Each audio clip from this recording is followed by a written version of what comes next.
मुझे आपसे कुछ कहना है, समझ नहीं आ रहा कैसे कहूँ। यार परेशान तो है वो। जब तुम बीती बातें भूल चुकी हो तो दया सर के बारे में बात करने से तुम्हें इतनी तकलीफ क्यों हो रही है? मैंने तुम दोनों को ये बताने के लिए बुलाया है कि मेरे और सिद्धार्थ की सगाई की डेट फिक्स हो गई है। तुम ये शादी किसी दबाव में तो नहीं कर रही हो ना? क्या डेट फिक्स हुई है एंगेजमेंट की? 28 सितंबर। श्रेया ने जो फैसला लिया है उसके पीछे कोई तो वजह है, पर क्या वजह हो सकती है?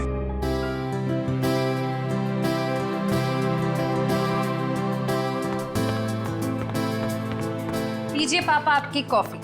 लाओ लाओ लाओ। बिल्कुल वैसी जैसे आपको पसंद है। गरम है आराम से।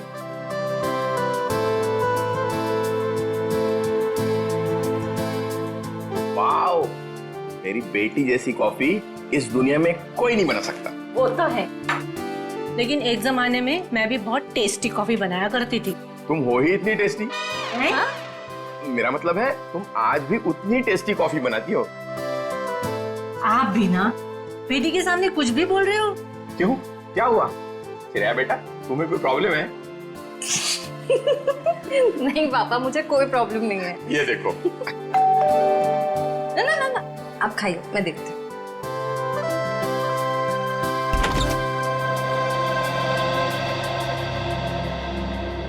सिद्धार्थ, क्या हुआ, चौक गई मुझे देखकर? सिद्धार्थ बेटा आओ, अंदर आओ। बैठो, मैं तुम्हारे लिए अरे कॉफी। नहीं श्रेया, मैं थोड़ा जल्दी में हूँ। मैं ये एंगेजमेंट कार्ड दिखाने आया था।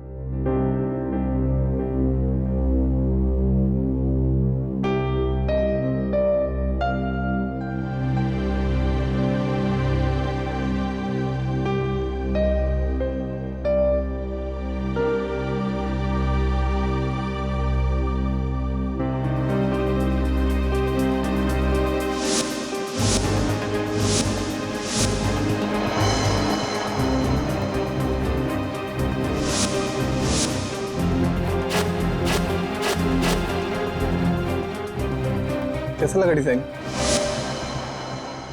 कार्ड पसंद नहीं आया? कोई बात नहीं, दूसरा बनवा लेंगे। नहीं, कार्ड अच्छा है।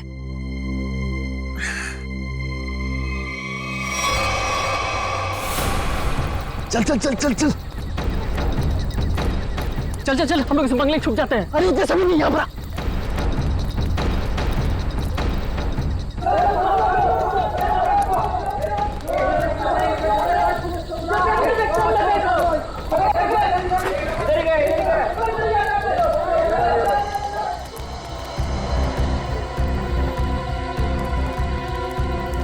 चल चल निकलते हैं यहाँ से।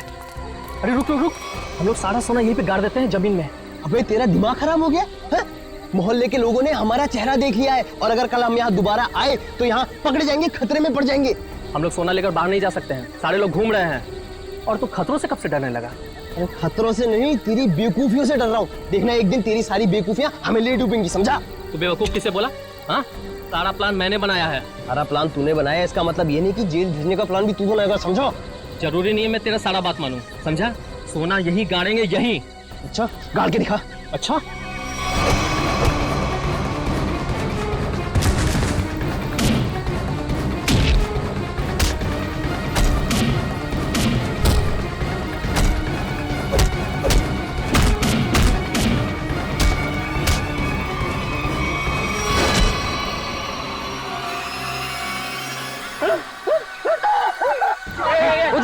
उधर से आवाज है।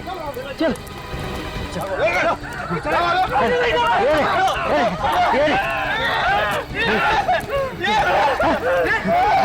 अरे ये तो कंकाल है।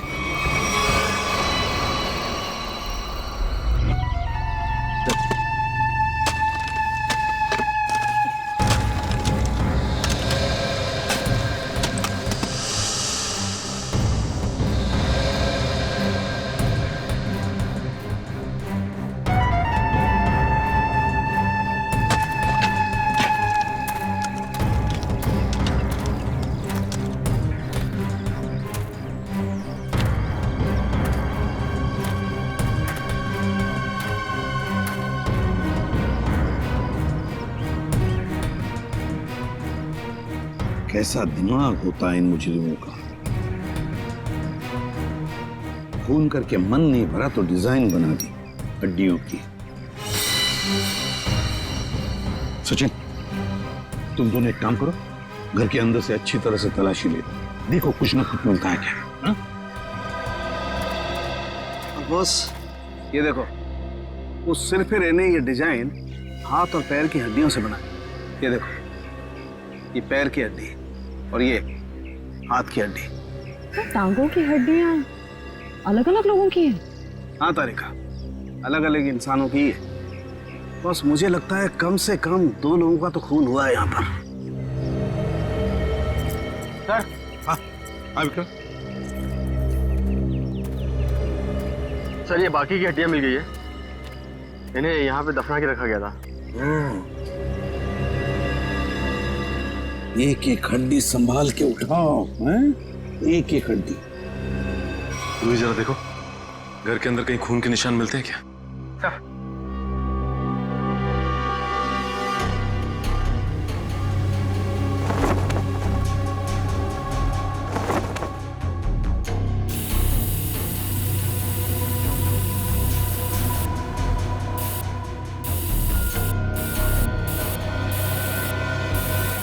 जी सर, गांव वालों का कहना है कि 1984 में इस घर के मालिक अपने पूरे परिवार के साथ ऑस्ट्रेलिया चले गए थे छुट्टी मनाने के लिए। कुछ दिनों बाद उनकी मौत की खबर आई वहां से। पूरी फैमिली समुंदर में डूब गई। अच्छा एक बात बताइए, ये इनकी मौत के बाद कोई घर का ख्याल व्याल रखने नहीं आया था? नहीं सर, दोस्तों और रिश्तेदारों को लगता था कि इस घर में कुछ आत्माएं। आत्मा? अच्छा, आप लोगों ने यहाँ पे आत्मा देखी है क्या? जी सर, कुछ परछाइयाँ दिखती रहती हैं अक्सर। हाँ, और कुछ ऐसी भयानक सी आवाजें भी आती है सर। हाँ? कैसी भयानक सी आवाजें? सर, कभी किसी के चीखने की आवाज, कभी किसी के रोने की आवाज आती है।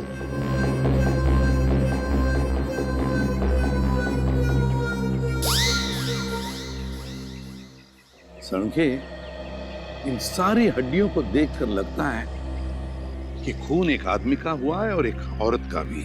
ये देखना, पेल्विक गर्ड, एक पेल्विक गर्डल किसी औरत की है। हाँ बस, लेकिन एक कमाल की बात है, क्या? इन सारी हड्डियों में किसी की भी खोपड़ी की हड्डी नहीं मिली। हो सकता है खोपड़ियां किसी और जगह पे छुपा कर रखी हो या फेंक दी हो सकता है ना। मयूर, विक्रम, काम करो, बंगले के आसपास का एरिया अच्छी तरह से छानो और ढूंढो, देखो, कुछ ना कुछ तो जरूर मिलेगा। एक एक कोना भी मत छोड़ो। जाओ। Yes sir. ये बंगला बंद ही रहता है और आप लोग आसपास रहते हैं? जी सर। ये घर मिला था तुम लोगों को?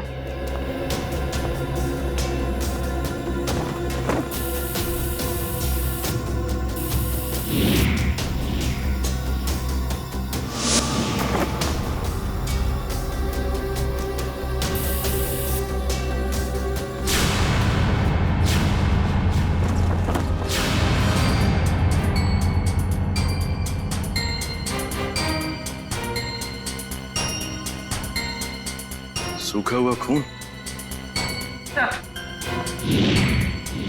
सर ये टेप रिकॉर्डर और ये प्रोजेक्टर मिला है। टेप रिकॉर्डर और प्रोजेक्टर और ये सूखा हुआ खून, इसका मतलब कोई ना कोई बहुत गहरा राज छिपा है इस बंगले के अंदर। सर, हाँ सर, खोपड़ी तो कोई नहीं मिली, मगर ये कार की चाबी मिली। कार की चाबी है ना, बड़ी अजीब बात। कार की चाबी है पर यहाँ पर कोई गाड़ी नहीं। एक आदमी एक औरत की हड्डियां हैं पर उनकी खोपड़ियां नहीं। फिर है क्या ये सारा चक्कर? और फिर किसने किया है ये? RAIMA, हड्डियों से रायमा लिखा है सर। रायमा लगता है किसी लड़की का नाम है ये। सर कहीं उसी लड़की का नाम तो नहीं जिसका हमें कंकाल मिला है? हो सकता है। अगर वो 2 चोर लुटेरे वहां बंगले में छुपने के लिए नहीं जाते तो हमें कहीं पता ही नहीं चलता कि वहां 2 मुर्दे गड़े हुए हैं। और ये भी पता नहीं चलता कि वहां पे एक आत्मा है। न जाने कितने साल पहले ये जुर्म हुआ है। और ताज्जुब की बात यह है सर कि खूनी ने लाशों को गाड़ा नहीं, बल्कि उनकी हड्डियों से ये डिजाइन बनाया। आई मीन ये नाम लिखा रायमा। यहाँ पर से हमें कुछ चीजें भी मिली है ना, वो टेप रिकॉर्डर, प्रोजेक्टर और कपड़े। इन तीनों चीजों से हमें खूनी के बारे में बहुत कुछ पता चल सकता है। ज्यादा देर खुला नहीं घूमेगा ये खूनी। सर हमने उन सब चीजों को रिपेयर के लिए भेज दिया है। बहुत जल्द पता चल जाएगा कि हमारा शक सही था या गलत। और वो गाड़ी की चाबी जो हमें मिली थी, कीजो कार की चाबी। कीजो, अच्छा, तो फिर कीजो कार कंपनी से हमें पता चल सकता है। क्या आप हमें बता सकते हैं ये चाबी किस गाड़ी की है और ये गाड़ी आपसे खरीदी किसने? बिल्कुल बता सकते हैं, सबके इनिशियल पॉइंट में डालकर देखेंगे, फौरन पता चल जाएगा। आइए सर। एक मिनट, उससे पहले आप ग्लव्स पहन लीजिए। Thank you.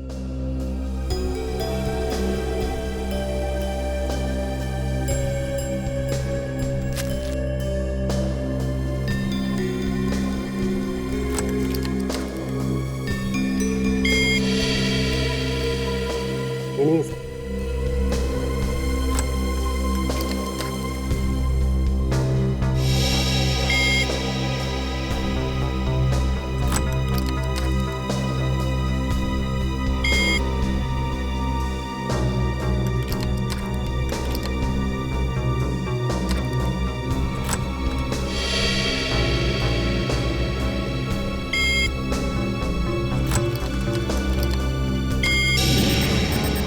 ये देखिए सर, मैच कर गई।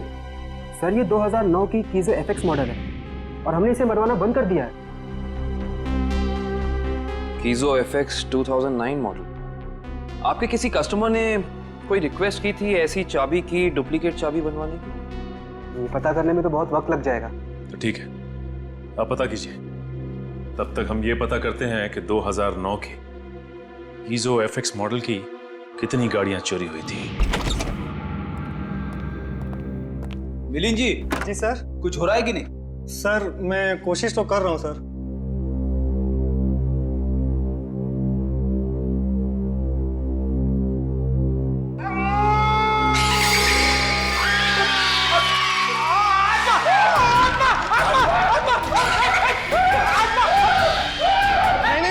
नहीं सर, आत्मा नहीं है, ये तो गलती से फेडर खुल गया था। हाँ, ये वही रिकॉर्डर है जो आप लोग लेके आए थे, उसी में से आवाज आ रही थी। सर, ये आत्माओं ने शॉर्टकट मारना शुरू कर दिया है।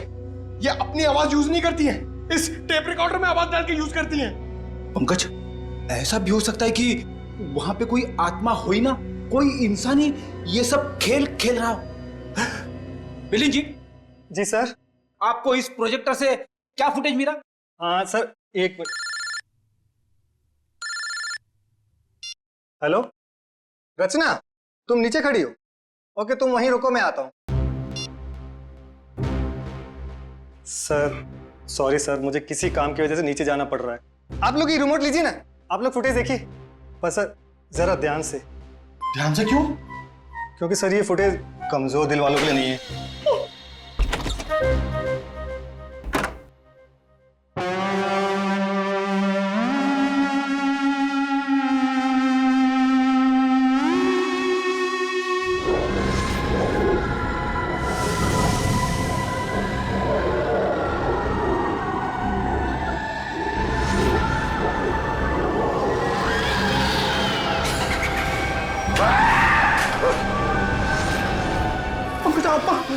पंकज, बंगला नंबर 13 की आत्मा यहाँ आ गई।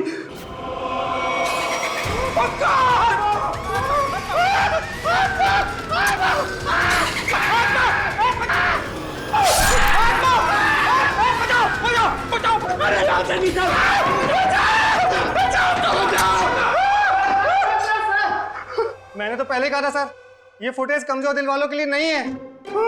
नहीं है। अरे आपको क्या इतनी सी फुटेज मिली थी? हाँ सर, अभी तो यही फुटेज मिली है। अरे ये क्या कम है, पता नहीं एसीपी साहब क्या कहेंगे ये फुटेज देखकर। आप उनसे ये मत कहना कि हम दोनों डर गए थे। सर मैंने तो उनको फोन करके सब कुछ बता दिया। हमारा अंदाजा सही निकला। ये खूनी इस प्रोजेक्टर के जरिए किसी को डरा रहा था, आत्मा बनकर। सर हो सकता है कि इस फुटेज का उन मुर्दों के साथ कोई लेना देना ही ना हो।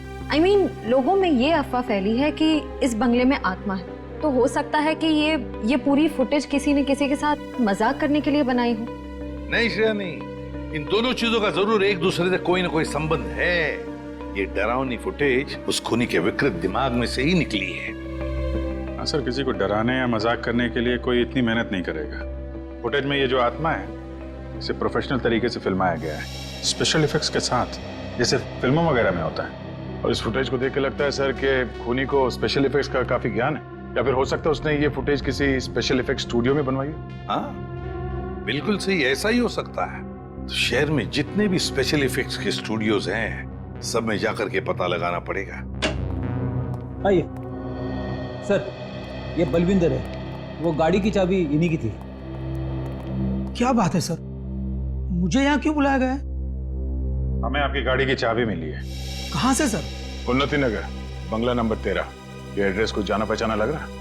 नहीं सर। नहीं? रायमा नाम सुना है पहले कभी? बिल्कुल नहीं सर। मगर सर, इसका मेरी गाड़ी से क्या लेना देना है? आपकी गाड़ी है कहाँ? सर वो तो कई सालों से गायब ही है। कब से? 5 जुलाई 2011। दरअसल मेरा टैक्सी का बिजनेस है। मेरी कंपनी का नाम है बलविंदर एंड कंपनी। मेरा ड्राइवर प्रीत उस दिन गाड़ी लेकर न जाने कहाँ गायब हो गया। तब से लेकर आज तक मेरी गाड़ी का कोई अता पता ही नहीं है सर। और उस ड्राइवर का? अस्पताल से फोन आया था कि उसे वहां भर्ती किया गया है। मैं उसे वहां देखने गया था।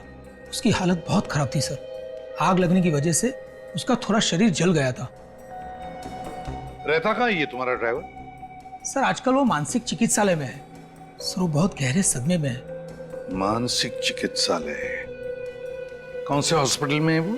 सर पूना से 50 किलोमीटर आगे एक स्टेट मेडिकल सेंटर है, वहीं पर है। State medical centre?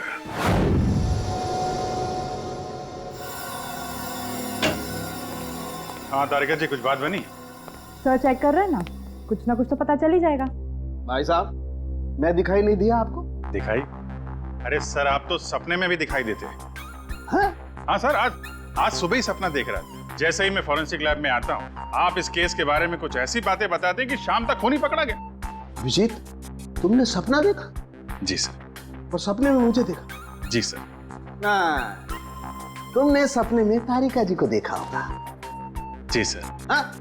नहीं सॉरी सर, क्या कह रहे हैं सर आप भी? तो बताइए डॉक्टर साहब, इन कंकालों ने अपनी आप बीती बताई? हाँ, थोड़ी बहुत बातें पता चली है भैया। सबसे खास बात ये है कि ये कंकाल वक्त के साथ कंकाल नहीं बने। खूनी ने इन्हें मारने के बाद तुरंत इन्हें कंकालों में बदल दिया है। मतलब खूनी ने इनकी खाल को एसिड से जला दिया है। माय गॉड, इतनी बेरहमी से मौत हुई इनकी। और ये जो कंकाल है ना, ये कंकाल एक आदमी का है। इसकी उम्र 30 से 35 साल है और इसकी लंबाई लगभग 6 फीट के आसपास। और ये जो हाथ पे उंगलियों में आपने निशान लगा रखा है, ये क्या है? हाँ, दरअसल इसकी उंगलियों में, इसकी कलाई पे मुझे बहुत कुछ टूट फूट दिखाई दी। मतलब ये आदमी अपने हाथों का बहुत ज्यादा इस्तेमाल करता हो। शायद ये किसी ऐसे प्रोफेशन में होगा जहाँ हाथों का काफी इस्तेमाल होता है, या तो कोई मजदूर या फिर कोई आर्टिस्ट। और ये दूसरा कंकाल लड़की का, उसे क्या पता चला? दया, इस लड़की की उम्र लगभग 30 साल। इसकी लंबाई 5 फीट 4-5 इंच है, बस इससे ज्यादा कुछ पता नहीं चल पाया। और ये जो ड्रेस पे खून लगा है, इसका क्या? टेस्ट करने से पता चला कि ये खून नहीं है, लमाइन रेड नाम का केमिकल है, जिसका इस्तेमाल ज्यादातर फिल्म्स, टीवी सीरियल्स और नाटकों में किया जाता है, नकली खून दिखाने के लिए। तो इसका मतलब किसी ने पूरी तैयारी कर रखी थी, ये बंगला नंबर 13 में किसी को डराने की। पकड़ा जाएगा, वो खूनी भी और वो डराने वाला भी, अगर दोनों अलग अलग है तो। डॉक्टर साहब, कितना टाइम लगेगा ये पता करने के लिए कि कंकाल कितना पुराना है? थोड़ा वक्त लगेगा दया, तुम तो जानते हो कार्बन डेटिंग में थोड़ा वक्त लगता है।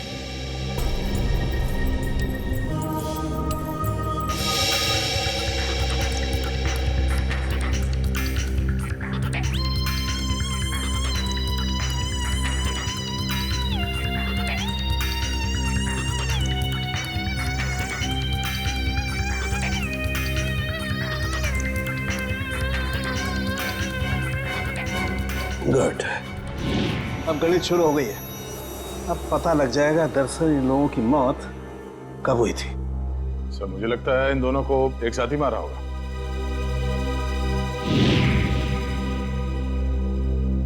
छत्तीस से 38 महीने पहले, मतलब 3 साल पहले 2011 में मौत हुई इनकी। और उस बलविंदर की कार भी जुलाई 2011 को गायब हुई थी, बंगला नंबर 13 से।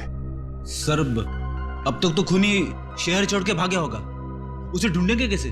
भागने दो, कहां तक भागेगा? सीआईडी से नहीं बच सकता। Excuse me. जी सीआईडी से। हेलो सर, मैं आप ही लोगों का इंतजार कर रहा था। अच्छा, जो फुटेज हमने भेजी थी उसके बारे में कुछ पता चला? हाँ सर, उसको चेक किया मैंने और उसके सारे स्पेशल इफेक्ट्स हमारे स्टूडियो में ही हुए थे, लगभग 3 साल पहले। गुड। उस फिल्म का नाम क्या था? सर फिल्म का नाम था आत्मा की चीख। हाँ, और सर वो फिल्म पूरी नहीं हो पाई थी। अधूरी फिल्म की फुटेज। सर वो फिल्म तो अधूरी थी ही, साथ में हमें हमारा पूरा पैसा भी नहीं मिला। कौन से बैनर की फिल्म थी ये? प्रोडक्शन हाउस का नाम क्या था? सर वो नए लोग थे और उस प्रोडक्शन हाउस का नाम था, 1 मिनट, हाँ सर उसका नाम था magic media works. Magic media box. अब तो यही लोग बताएंगे कि इस आत्मा की चीख को लोग सुन के नहीं पाए। प्रीत की हालत में पिछले 3 सालों में बिल्कुल सुधार नहीं हुआ। उस वक्त भी किसी लड़की की आत्मा के बारे में बात करता था और आज भी करता है। सर लड़की की आत्मा? अच्छा, पिछले 3 साल में जितने भी लोग प्रीत से मिलने आए थे उनकी लिस्ट चाहिए हमें। हाँ, हैरानी की बात यही है सर, पिछले 3 सालों में इससे कोई भी मिलने नहीं आया सिवाय मिस्टर बलविंदर के, जो इनके इलाज का खर्चा उठा रहे हैं। बलविंदर? जी सर। ओके।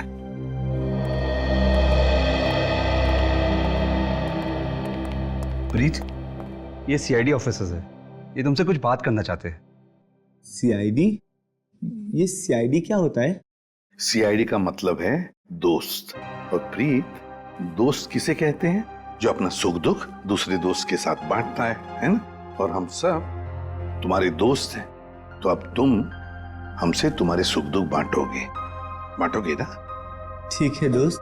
देखो प्रीत, अब मैं तुमसे कुछ कहूंगा, कुछ पूछूंगा, इन सब चीजों का बड़े शांत दिमाग से मुझे जवाब देना।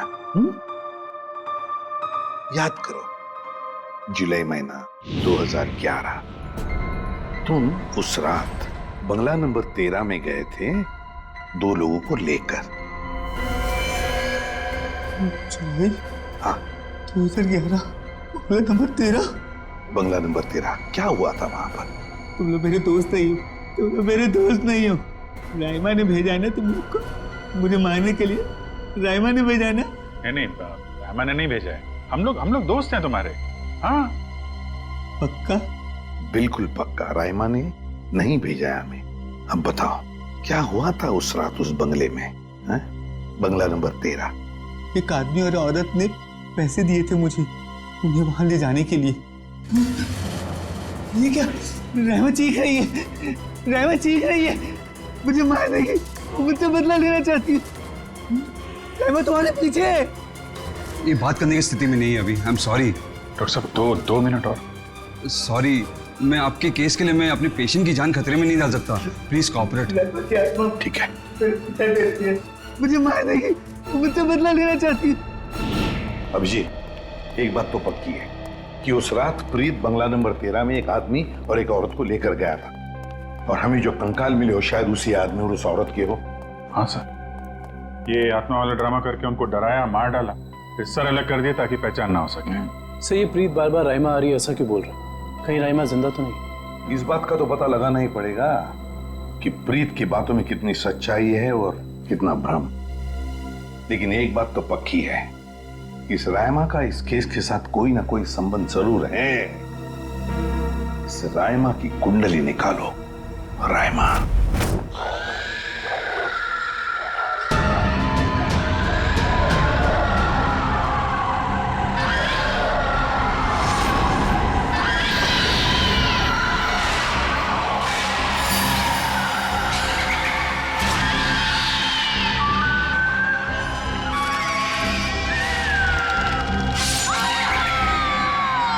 ये फुटेज आपको जिस बंगले से मिली वहाँ खून हुआ है? जी हाँ, दो खून। वैसे ये फिल्म की फुटेज आपकी है ना? जी हाँ, क्या बताऊं सर, बड़ी ही मनहूस फिल्म थी। 10 सीन ही शूट किए थे, फिर फिल्म बंद हो गई। और बंद होने के बाद इस फिल्म के सारे राइट्स मैजिक मीडिया बॉक्स के पास आ गए, if I am not wrong, है ना मिस्टर आलोक? अब इस तरह के फुटेज तो हमारे पास काफी पड़े रहते हैं। अब पता नहीं ये फुटेज उसके हाथ कैसे लग गए। मतलब आप भी मानते हैं कि ये फुटेज गलत हाथों में लग गए, जिसका उसने गलत फायदा उठाया और दो खून किए? शायद कोई बाहर वाला होगा। लेकिन आपको ऐसा नहीं लगता कि कोई अंदर वाला भी हो सकता है? क्योंकि ऐसा काम करने के लिए अंदर वाले के लिए कोई आसानी ज्यादा होती है। वैसे इस फिल्म पे आप लोग क्या क्या काम कर रहे थे? सुनील राइटर था, आलोक डायरेक्टर और मृणाल कॉस्ट्यूम डिजाइनर। और आप प्रोड्यूसर, राइट? जी। आप में से कोई राइमा को जानता है? राइमा हमारे फिल्म की हीरोइन थी। सर, आप कैसे जानते हैं राइमा के बारे में? आप एक काम कीजिए मिस्टर आलोक, आप अपनी फिल्म की हीरोइन राइमा को यहाँ बुला लीजिए। वो एक्चुअली कई साल पहले राइमा एक हादसे में आग में जलकर मर गई। मर गई? अच्छा, राइमा की कोई तस्वीर या फोटो? मृणाल, फोटो ले आओ। जी सर। एक मिनट, अभी आपने कहा कि वो जल के मर गई, लेकिन कैसे? ज्यादा कुछ तो पता नहीं है, क्योंकि उसके और हमारे बीच तनाव हो गया था। और वो क्यों? वो एक्चुअली हम राइमा को अपनी फिल्म में हीरोइन लेना चाह रहे थे, पर बाद में हमने अपना इरादा बदल लिया और स्मृति को हीरोइन ले लिया और राइमा हो गई साइड एक्ट्रेस। तुम मेरी जगह ये छिपकली को हीरोइन बनाना चाहते हो? तुम्हारा दिमाग खराब हो गया है? राइमा, तमीज से बात करो। मैंने तुमसे कहा ना, अगली फिल्म में तुम्हें हीरोइन बनाऊंगा। इस फिल्म के किरदार के लिए तुमसे बेहतर स्मृति। अच्छा, तो ये बात पहले क्यों नहीं सोची जब मुझे फाइनल किया था? ये फिल्म इंडस्ट्री है राइमा, यहाँ किसकी किस्मत कब यू टर्न मार जाए कोई नहीं कह सकता। ये फिल्म मेरी किस्मत में थी, मुझे मिल गई। इंतजार करो, सिर्फ इंतजार। एक दिन तुम्हारी जिंदगी ऐसी दिशा में चली जाएगी जिसका अंत गहरी खाई में होगा, समझे तुम? क्या तुम मुझे धमकी दे रही हो? धमकी ही समझ लेना। राइमा रुको, राइमा। सूरज गया था राइमा को मनाने के लिए, लेकिन कोई फायदा नहीं। एक हफ्ते बाद खबर आई कि एमजे स्टूडियो में आग लगी है और राइमा की मौत हो गई। मुझे अफसोस है, अगर राइमा हमारी फिल्म की हीरोइन होती तो शायद ये दुर्घटना ना होती और आज वो जिंदा होती। आलोक जी, आप एक काम कीजिए, आप अपनी फिल्म की नई हीरोइन स्मृति, उनको यहाँ बुलाइए जरा। मैंने उसे कॉल किया था, उसका फोन लगा नहीं, और आर्ट डायरेक्टर विराज का भी वो फोन डेट बता रहा था। विराज और स्मृति से मिलना पड़ेगा। सर, ये रहे फोटो। ये है राइमा। राइमा ने स्मृति को धमकी दी, उसके बाद राइमा खुद मारी गई। तो फिर ये खून कर कौन रहा है? इसका जवाब तो अब विराज और स्मृति से मिलकर ही पता चलेगा। मैंने पता किया, ये विराज और स्मृति इस ब्लू रोज प्रोडक्शन हाउस में काम कर चुके हैं। गुड निखिल, इससे पूछते हैं। अरे सुनिए भाई साहब जी, ये विराज शंकर है, आर्ट डायरेक्टर है, काफी टीवी में और फिल्मों में सेट लगाए हैं इन्होंने। इन्हें पहचानते हैं आप? नहीं सर, मुझे नहीं मालूम। जी, आगे पूछते हैं। एक्सक्यूज मी, हम लोग सीआईडी से। जी, आप विराज शंकर को जानते हैं? विराज शंकर? हाँ सर, मैं जानता हूँ। वो बेचारे बहुत कर्जे में थे, पर फिर पता नहीं क्या हुआ उनका। उनका कोई एड्रेस, कोई पता? सर, इस बारे में कुछ ज्यादा तो पता नहीं है, लेकिन उनका ऑफिस कहीं अंधेरी में है। अच्छा, ये फोटो को ध्यान से देखिए। स्मृति ये फिल्मों में काम करती है, पहचानते हैं आप इन्हें? जी हाँ, इनकी बंद फिल्म के बाद इनको कोई प्रोड्यूसर फिर से रिलॉन्च करना चाहते थे, लेकिन सर ये पता नहीं क्यों बदकिस्मती से ये 2011 में अमेरिका चली गई और उसके बाद फिर लौट के आए हैं। ये स्मृति का कोई अता पता जहाँ हम उनसे मिल सकते हैं? हमें तो नहीं पता, पर उस एजेंसी पर उसका पुराना एड्रेस होगा जहाँ पर उन्होंने चमकार वॉशिंग पाउडर का विज्ञापन किया था। ठीक, थैंक यू। ज़्यादा एजेंसी से स्मृति के घर का पता निकलवाते हैं।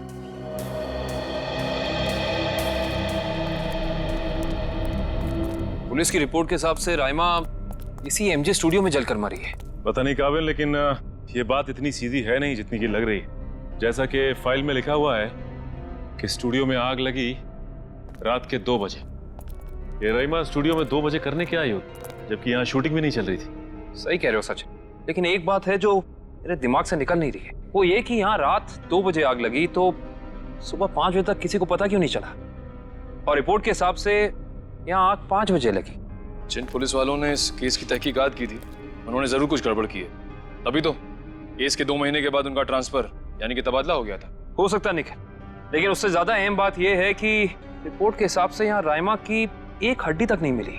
मतलब आग इतनी भयंकर थी। स्टूडियो को देख के ऐसा लगता नहीं कि आग इतनी भयानक होगी कि चलने वाले का नामो निशान राख हो जाएगा। उससे भी अहम बात यह है कि ये स्टूडियो इस्तेमाल में नहीं था, यहाँ पे कोई शूटिंग नहीं चल रही थी, फिर राइमा यहाँ पे आई क्यों? इसका पता तो तभी चलेगा जब हम इस स्टूडियो को अच्छी तरह से छान मारेंगे। देखते हैं क्या मिलता है।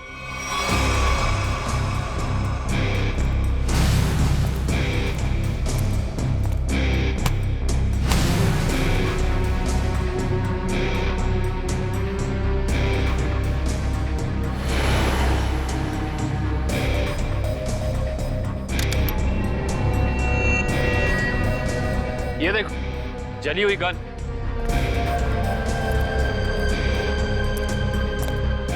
हाँ, ये तो पूरी पिघल चुकी है। पुलिस वालों ने लगता है अपना काम ठीक से किया नहीं, देखा नहीं इसे पहले। ये भी हो सकता है कि राइमा ये गन किसी को मारने के मकसद से लाई हो, या फिर हो सकता है कि कोई राइमा को मारने के लिए लाया हो। ये भी पॉसिबिलिटी है। जरूर कुछ है यहाँ, देखते हैं और क्या मिलता है।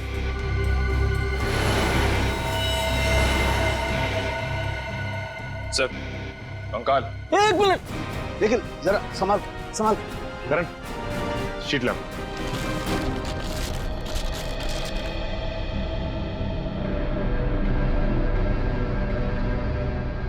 एक बार कंकाल, वो भी पूरी तरह से जला हुआ।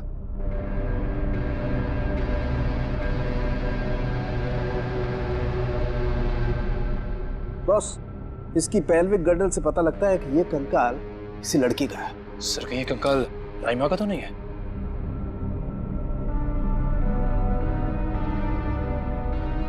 और इसकी लंबाई 5 फीट 6 इंच। और राइमा की लंबाई 5 फुट 3 इंच। इससे साफ पता चलता है कि ये कंकाल राइमा का नहीं बल्कि किसी और का है।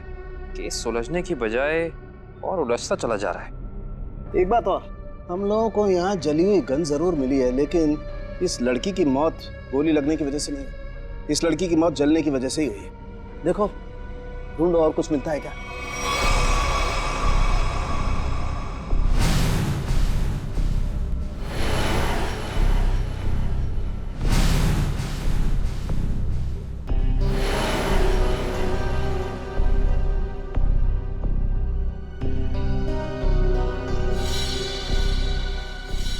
सर ये देखिए सर, बाल बाल।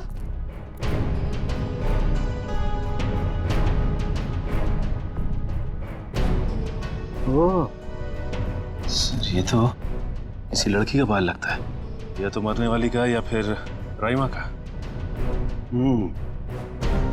ये किसका बाल है ये तो डीएनए के बाद ही पता चलेगा। सर, ये अरुण है, विराज जी के वर्कशॉप के इंचार्ज। जी, आपको कुछ बनवाना था? जी हाँ, हथकड़ी बनवानी है। हथकड़ी? मैं कुछ समझा नहीं। हाँ, अपनी बनाई हुई हथकड़ी खुद अपने हाथों में पहनेंगे तो थोड़ा दुख कम होगा। अब समझ में आया, इतने सालों के बाद ख्याल आया आपको कर्ज के रुपयों का। कर्ज के रुपए? हाँ, इसीलिए तो आप उन्हें ढूंढ रहे हैं, क्योंकि वो लोगों से लिया हुआ कर्ज वापस नहीं कर पाए। नहीं मैडम, हमारा यहाँ आने का मकसद कुछ और है। विराज को बुलाई, कहाँ है वो? ये तो कोई भी नहीं जानता। कर्जदारों से परेशान होकर आज से 3 साल पहले जुलाई 2011 में न जाने कहाँ गायब हो गए। जुलाई 2011? सर, 5 जुलाई 2011। सर, मुझे लगता है कि इस विराज के भागने की वजह कर्जा नहीं कुछ और है, जिसका कुछ ना कुछ संबंध उन कंकालों के साथ जरूर है। मुझे तो लगता है उनमें से एक कंकाल विराज का है। याद है सारुण के साहब ने कहा था आदमी वाला कंकाल किसी मजदूर या आर्टिस्ट का है जिसने जिंदगी भर अपने हाथों से बहुत काम लिया है। और हो सकता है सर शायद वो दूसरा कंकाल स्मृति का हो। ये विराज के परिवार वाले कहाँ रहते हैं? सर जहां तक मुझे पता है उनके परिवार में कोई और है ही नहीं। विराज अकेले ही थे? जी सर। चीज मिल जाती डीएनए सैंपल के लिए तो कंकाल वाला राज खुल जाता। ये सारी पेंटिंग उन्हीं की है ना? जी सर। देखो जरा।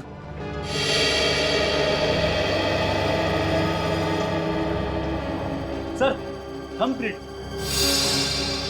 ये विराज का है? जी हाँ सर, और ये थंबप्रिंट ही नहीं, ये पूरी पेंटिंग सर ने अपनी उंगलियों से बनाई है। Finger painting? इतना तो काफी है डीएनए टेस्टिंग के लिए। आप लोग? हम लोग सीआईडी से। अच्छा अच्छा, आइए आइए, आप ही ने फोन किया था ना? जी हाँ। दरअसल बात यह है कि हम स्मृति के बारे में आपसे कुछ पूछताछ करना चाहते हैं। पूछिए ना, क्या पूछना चाहते हैं आप? क्या आप बता सकती हैं कि स्मृति का आपके अलावा इस दुनिया में और कोई भी नहीं है? नहीं, उसके माँ बाप बचपन में ही गुजर गए। अब बची है तो ये बूढ़ी दादी, बहुत ही प्यार से पाला है मैंने उसे। ये स्मृति अचानक अपना फिल्मी करियर छोड़कर अमेरिका क्यों चली गई? वो कभी किसी को कुछ नहीं बताती थी, हमेशा अपना मन का करती थी। उस दिन भी उसके मैनेजर का फोन आया, कह रहा था कि मैडम किसी विज्ञापन की शूटिंग के लिए अमेरिका जा रही है। उसके मैनेजर से मैंने पूछा कि कब वापस आएगी वो, तो उसने कहा 3-4 दिनों में।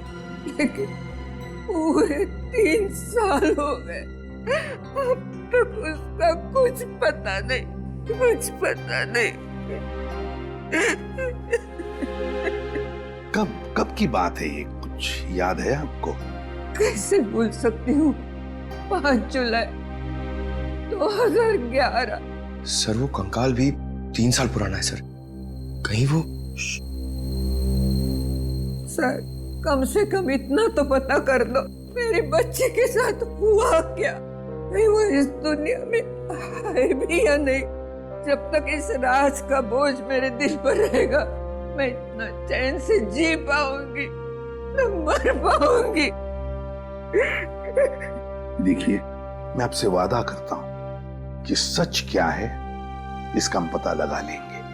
प्लीज आप अपना ख्याल रखिए, ठीक है? हाँ डॉक्टर साहब, डीएनए की रिपोर्ट आ गई क्या? हाँ, पेंटिंग पर जो सूखा हुआ सलाइवा मिला था, वो सलाइवा ये बताता है कि वो आदमी वाला कंकाल विराज का ही है।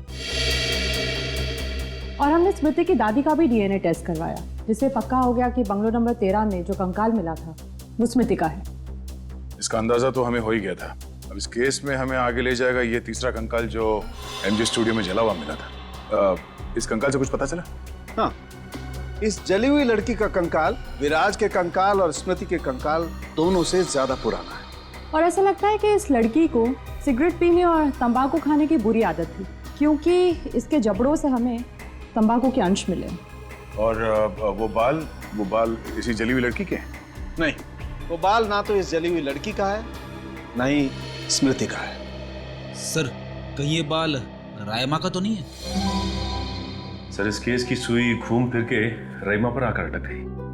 पता लगाना पड़ेगा रायमा के साथ आखिर हुआ क्या था। जैसा कि आप देख रहे हैं, सीआईडी ने एक और खूनी को पकड़कर एक बार फिर साबित कर दिया है कि उनके नाक के नीचे से कोई भी मुजरिम बच के निकल नहीं सकता। इस बार पकड़ी गई है बंगलो नंबर 13 में हुए खून की हत्यारी रायमा।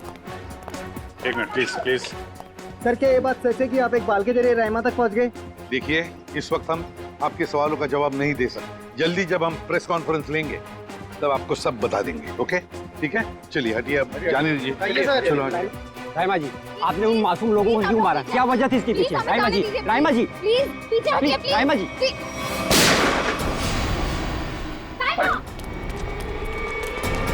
पकड़ो उसे। अब खूनी पकड़ेगा इसे।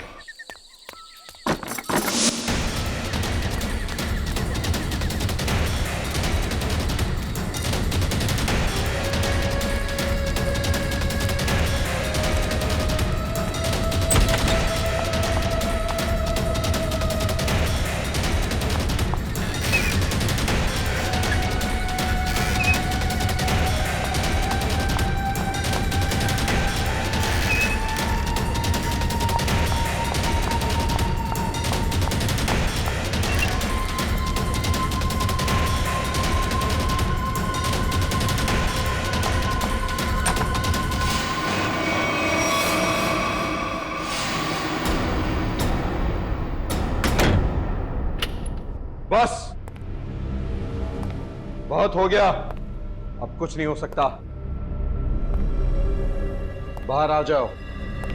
ये कहानी इसी घर से शुरू हुई थी और खत्म भी इसी घर में होगी, आज ही।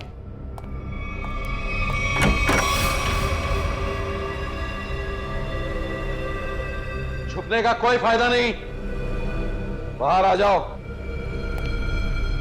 सुना तुमने?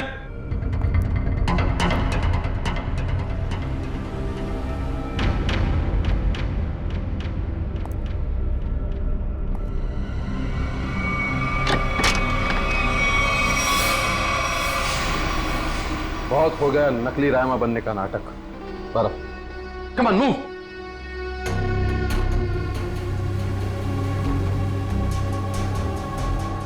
कौन हो तुम?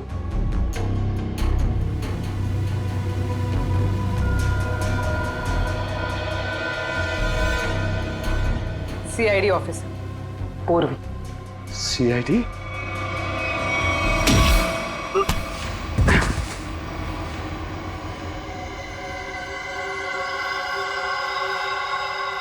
मैं और राइमा एक दूसरे से बहुत प्यार करते थे, इसलिए जब हीरोइन का रोल राइमा की जगह प्रीति को मिला तो तुम्हारे दोनों कानों से धुआं निकलने लगा है?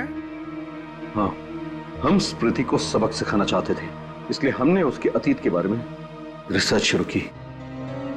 राइमा को पता चला कि एक्ट्रेस बनने से पहले स्मृति एक कारोबार से जुड़ी थी। इसलिए राइमा ने स्मृति को ब्लैकमेल करना शुरू कर दिया। क्यों? स्मृति को लगा कि उसका करियर खत्म होने वाला है, उसके रीलॉन्चिंग के सपने पर पानी फिर जाएगा, इसलिए उसने और उसके बॉयफ्रेंड विराज ने एक किलर को रायमा की सुपारी दी। यह तो अच्छा हुआ कि उस किलर की गोली से रायमा नहीं मरी, बल्कि वो अपराधी खुद उस आग में जलकर मर गई।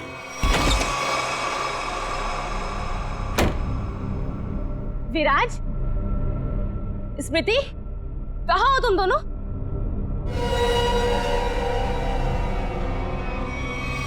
कौन हो तुम? जिया। जिया? कौन जिया? और ये दरवाजा क्यों बंद कर दिया? ताकि तुम्हें अकेले में तोहफा दे सकूं। हाँ?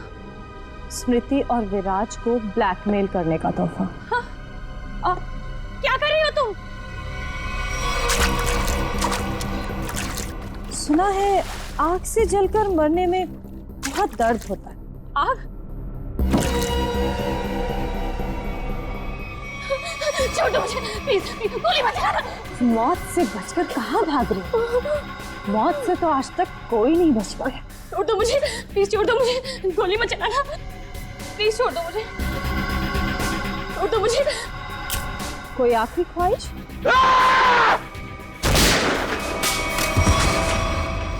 रायमा, रायमा, मैं तुम्हें कुछ नहीं होने दूंगा। मैं तुमसे बहुत प्यार करता हूँ, मैं तुम्हें कुछ नहीं होने दूंगा रायमा। अब तुम दोनों को मुझसे कोई नहीं बचा सकता। सब फाइनल गुड बाय।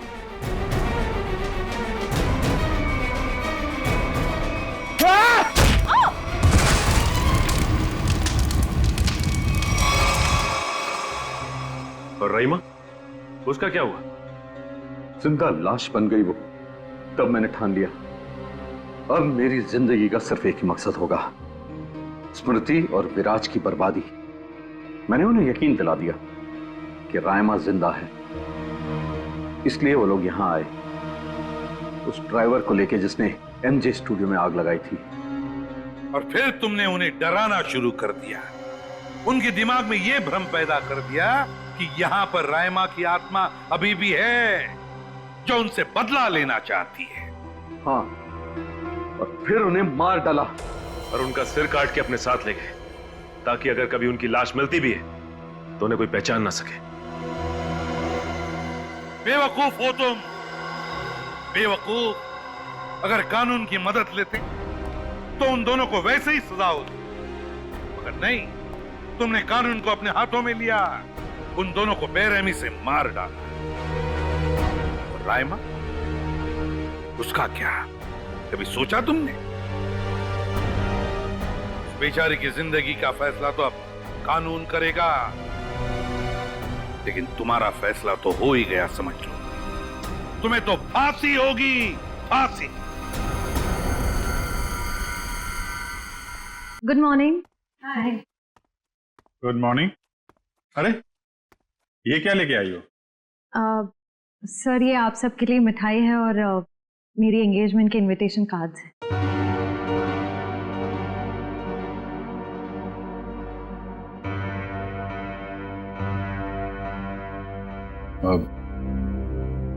तारीख पक्की होगी? जी सर, 28 सितंबर। अच्छा। दो हफ्ते बाद ही है। काफी तैयारी करनी होगी आपको तो। सर ज्यादा कुछ तैयारियां करनी नहीं, सिद्धार्थ को भी मेरी तरह एक छोटा सा ही फंक्शन चाहिए था। ये तो बहुत अच्छी बात है। Congratulation Shreya. Thank you sir. चलो मुंह मीठा कराओ। हाँ श्योर।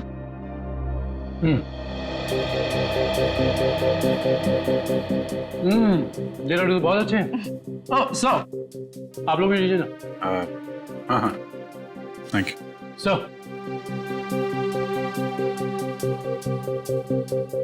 लो फ्रेडी, मुंह मीठा करो। रहने तो मीठा खाने का मन नहीं है मेरा। अरे फ्रेडी, एक लड्डू से कुछ नहीं होगा, लो ना। Sir please. ये हुई ना बात पूर्वी। तुम ही लो श्रेया। नहीं सर थैंक यू, लेकिन आप सबको जरूर आना है। ये भी कोई पूछने की बात है श्रेया? हम सब जरूर आएंगे, है ना सर?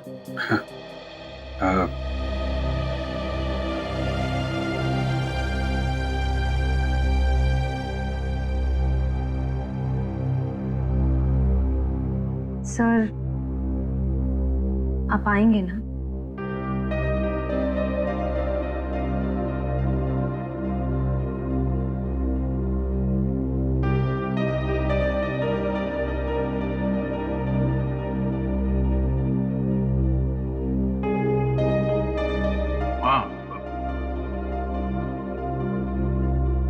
मैं जरूर आऊंगा।